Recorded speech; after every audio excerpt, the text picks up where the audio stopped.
peut être dangereux si on ne le connaît pas.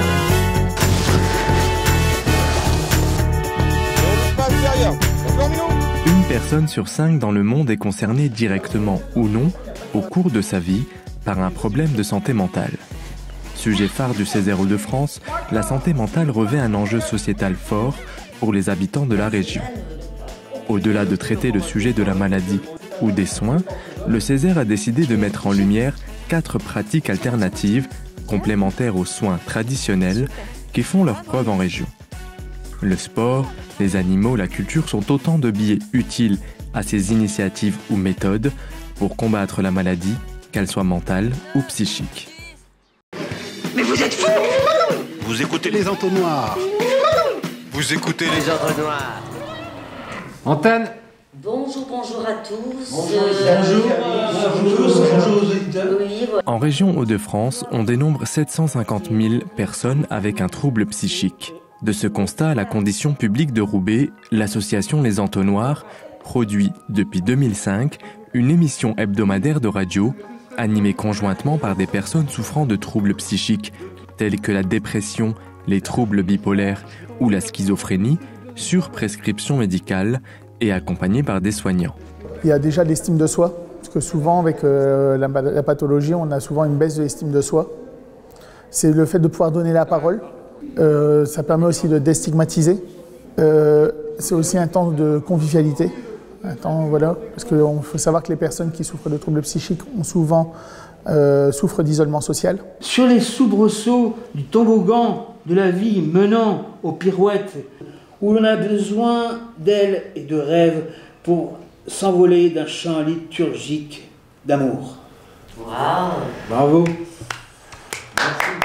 Et j'ai constaté qu'en fait le travail en milieu psychiatrique s'est dégradé. Il y a eu une période même où on s'est demandé si l'émission allait pouvoir continuer, faute de personnel et de moyens. Aujourd'hui, ça s'est un peu amélioré. Il y a vraiment une forte implication de tous les CMP aujourd'hui à Roubaix autour de cette émission.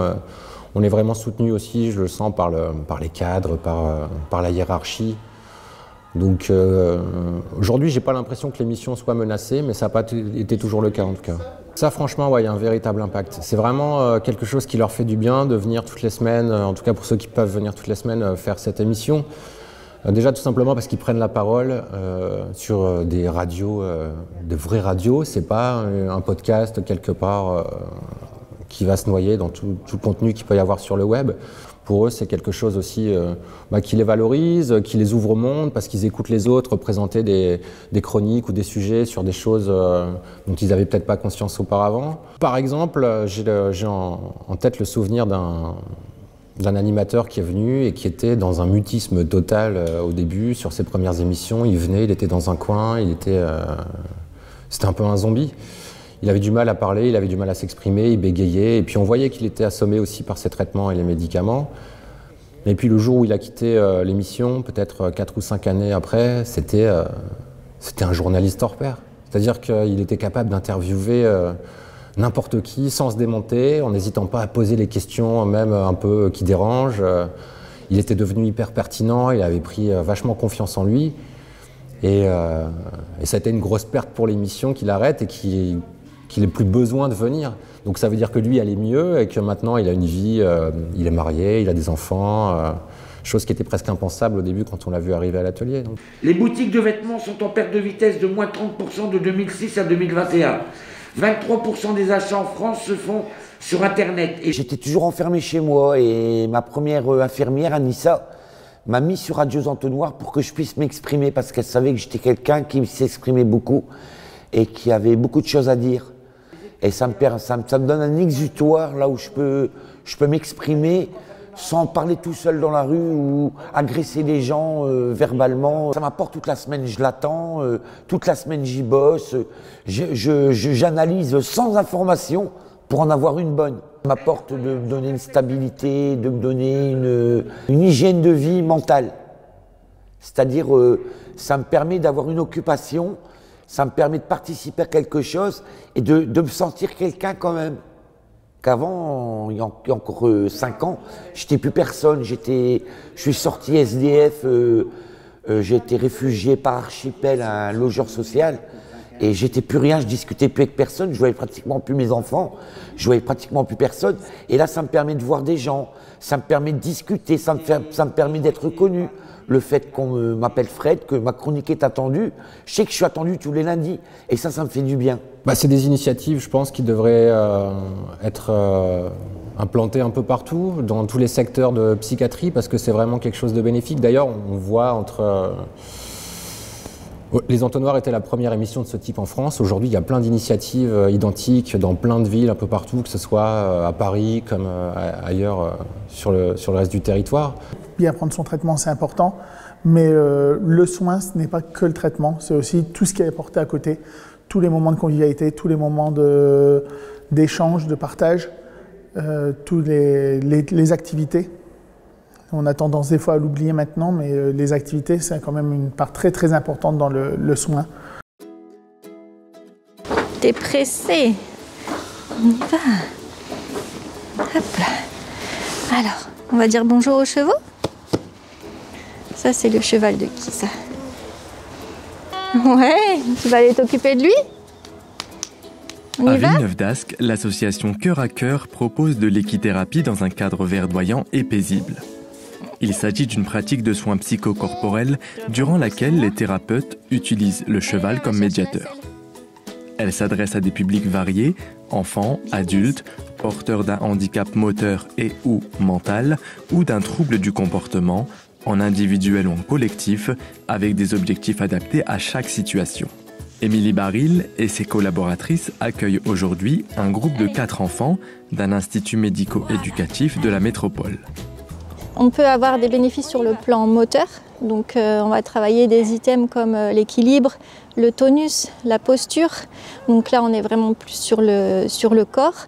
On va travailler aussi sur l'aspect relationnel, c'est-à-dire comment entrer en relation avec l'autre. On va travailler sur l'aspect sensoriel. Prendre conscience de son environnement, toucher, sentir, se reconnecter à ses sensations. On peut constater pendant la séance des signes de détente. On le voit au niveau du corps. Et aussi, beaucoup de... Les équipes qui connaissent les enfants ou les patients en dehors des séances d'équithérapie, peuvent nous donner des indications. En temps normal, cet enfant il est très agité, ici il est beaucoup plus calme. Le moment de détente et l'apaisement peut perdurer aussi après la séance. On peut avoir un travail sur les émotions et avoir des enfants qui s'expriment un petit peu mieux à la maison aussi. Oui, c'est important d'échanger avec les parents ou les équipes qui encadrent les groupes. Marcher, encore. Oui, ok, marcher. Aujourd'hui, c'est vrai que l'équithérapie, c'est une pratique qui se développe beaucoup et on a beaucoup de demandes.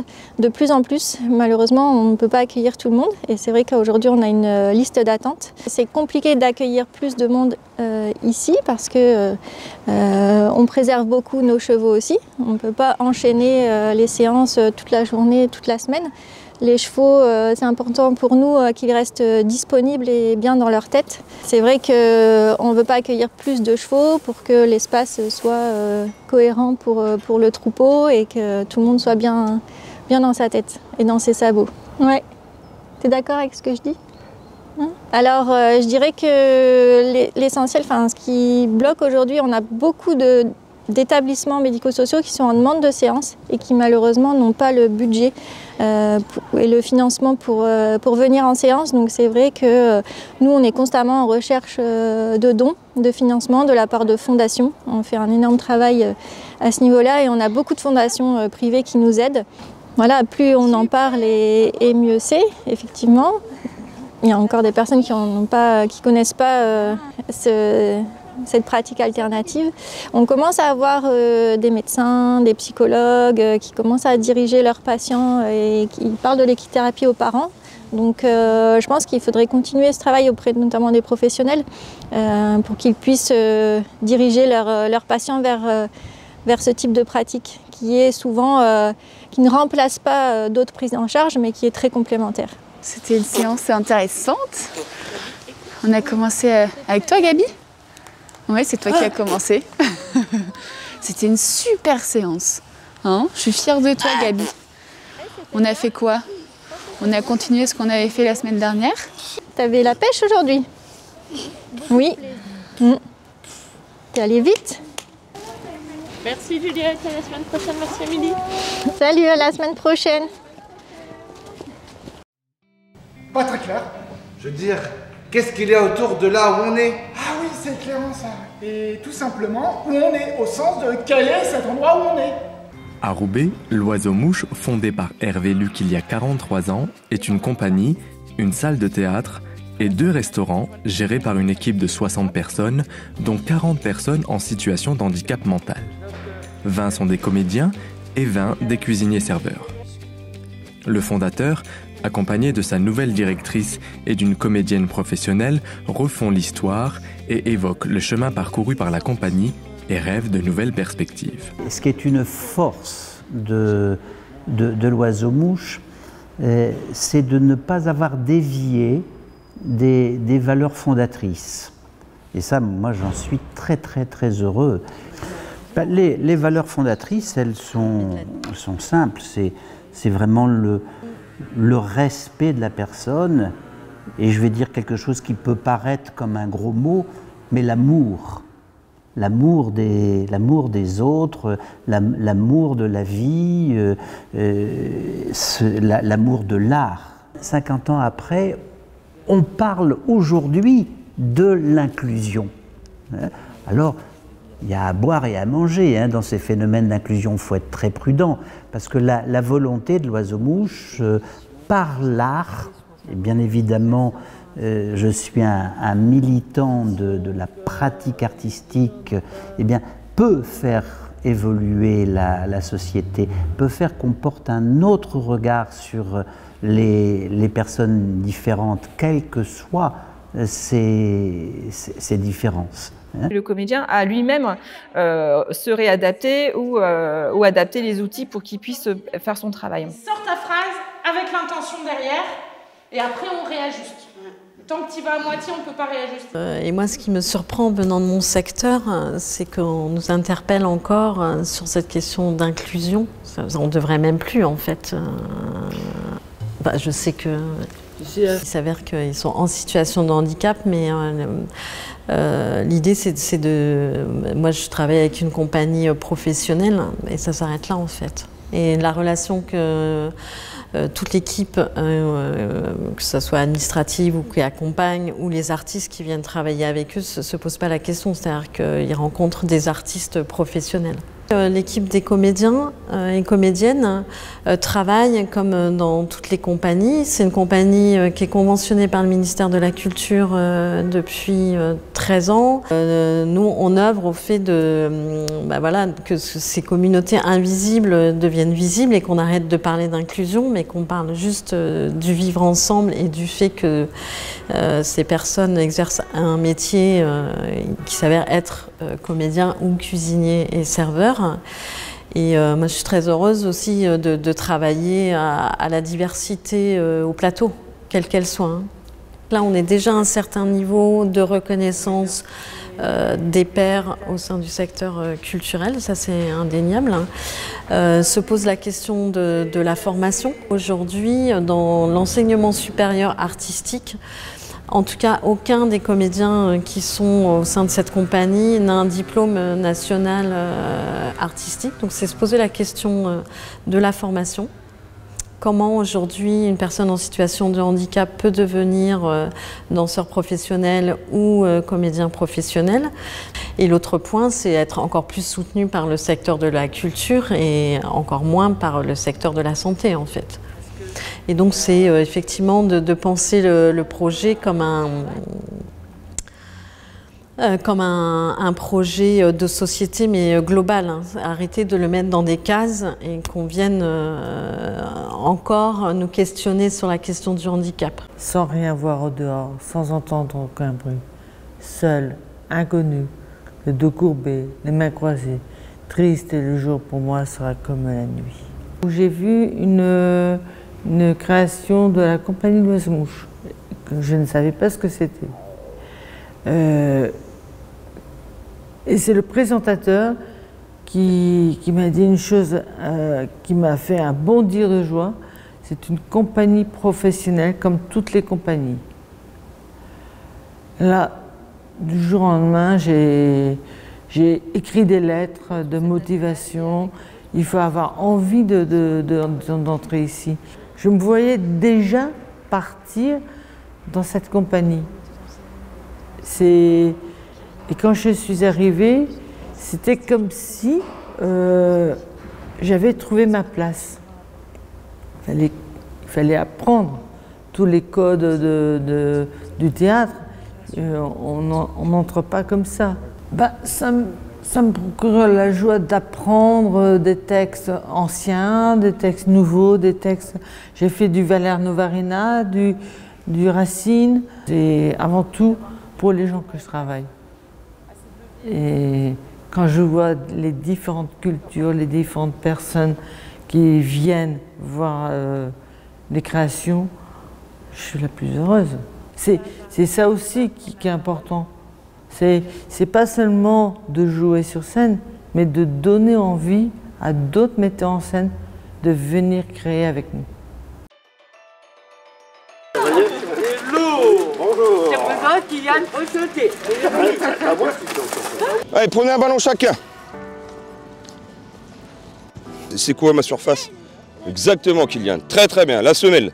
À Écuire, l'association Union sportive de jeunesse du Montreuilois propose des activités sportives et ludiques à un public jeune, soit présentant un handicap mental accompagné par des instituts médico-éducatifs, les IME, soit des jeunes présentant des troubles du comportement et des situations familiales très compliquées, accompagnés par des instituts thérapeutiques, éducatifs et psychologiques, les ITEP. Aujourd'hui, c'est football.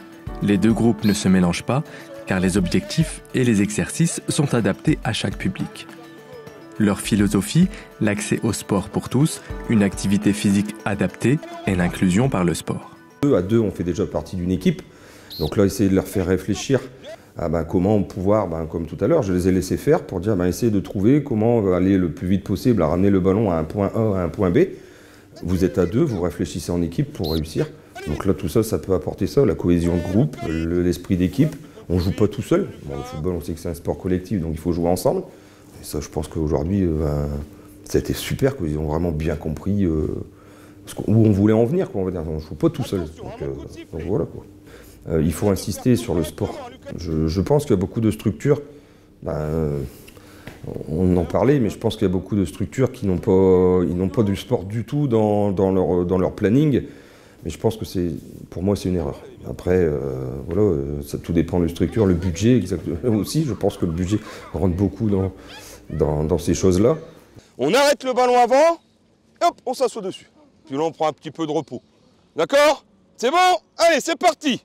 Le sport est vraiment un outil indispensable. Lorsqu'on est bien dans son corps, on est bien dans sa tête, et ça permet de développer des tas de choses. Notamment la création du lien social, et surtout à côté, améliorer la santé, se libérer l'esprit, se libérer la tête, de réduire l'anxiété. C'est vraiment se découvrir et puis accepter aussi quelque part d'être différent des autres. Bien sûr qu'il y a le bienfait du sport sur la santé mentale, mais à côté, il y a tout un travail qui est fait par les éducateurs aussi dans la vie de tous les jours. Ils profitent de ces actions sportives pour reprendre après ces actions et les développer de manière intellectuelle, je veux dire, avec tous ces enfants. Qu'ils soient en situation de handicap mental ou handicap social. Les tensions sont complètement différentes. À chaque moment, ça peut péter. C'est ce que nos éducateurs nous disent. Il est parfois très difficile de pouvoir organiser quelque chose, se dire on va prendre des temps, puisque lorsque ça pète, c'est tout le groupe qui explose. Et ils viennent aussi pour se libérer un peu. Tout le travail des éducateurs consiste à reprendre une vie dite normale. 9, 10, 11, vous avez gagné! Ok, oui. il y a 3 points de plus, très bien. Aujourd'hui, on a des jeunes qui sont beaucoup dans la sédentarité, malheureusement. Ça faisait un moment, nous, qu'on cherchait un partenariat avec un intervenant sportif. Donc, par le biais d'une stagiaire, elle nous a fait découvrir l'USJM. Et aujourd'hui, on voit des enfants complètement épanouis, des enfants qui n'avaient pas du tout l'habitude de pratiquer le sport. Et aujourd'hui, on voit de l'entraide, des enfants fiers d'eux parce qu'ils réussissent à se surpasser. L'esprit d'équipe aussi qui se développe, la cohésion, etc. Ils mettent en place des petites stratégies. Donc tout ça, c'est des choses qu'on voit émerger grâce au sport. Ils sont complètement épanouis, ils se dépensent. C'est des enfants qui ont, pour certains, beaucoup de mal à canaliser leur énergie. Donc là, le fait d'être en extérieur, de se dépenser, ils arrivent après, on voit qu'ils se sont vraiment vidés l'esprit. Et ils arrivent après au sein des ateliers. C'est des enfants qu'on retrouve apaisés après les séances de sport. Quelque chose qu'on souhaiterait vraiment développer dans l'avenir. Pour l'instant, avec le Covid, ce qui est dommage, c'est que le brassage est interdit. Ce qu'on aimerait bien à l'avenir, c'est mettre des projets en place avec d'autres établissements pour vraiment inclure nos enfants, nos jeunes enfants, donc pourquoi pas dans le milieu ordinaire. Pour l'instant, avec le Covid, tout ça s'est stoppé, mais c'est peut-être quelque chose qu'on pourrait envisager par l'avenir. Ce que je souhaiterais faire passer aux membres du Césaire, c'est permettre à chaque club, à chaque association de pouvoir s'ouvrir, de pouvoir offrir des installations, offrir des éducateurs. Il y a les aides qui existent au niveau de la région pour des emplois, il y a des aides qui existent au niveau de nos fédérations sportives. Utilisons-les pour offrir à chacun la possibilité de pratiquer un sport et d'être bien dans sa peau, bien dans sa tête. Et après, moi je suis d'accord aussi pour, alors avec le Covid, voilà, mais pour du brassage, on peut pas écarter, on doit pas écarter ces enfants-là. Ils ont besoin de nous, ils ont besoin des autres aussi, je pense. La recherche de dispositifs et d'initiatives bénéfiques aux malades a guidé les travaux du Césaire et a conduit à de nombreuses préconisations que le Césaire espère voir mises en œuvre pour le plus grand bien de tous. Dans son rapport « Santé mentale, un enjeu de société, un engagement pour notre région », le Césaire propose des recommandations essentielles pour améliorer le diagnostic, la prise en charge de ces maladies, ainsi que les conditions de vie des malades et de leur entourage dans et pour notre région.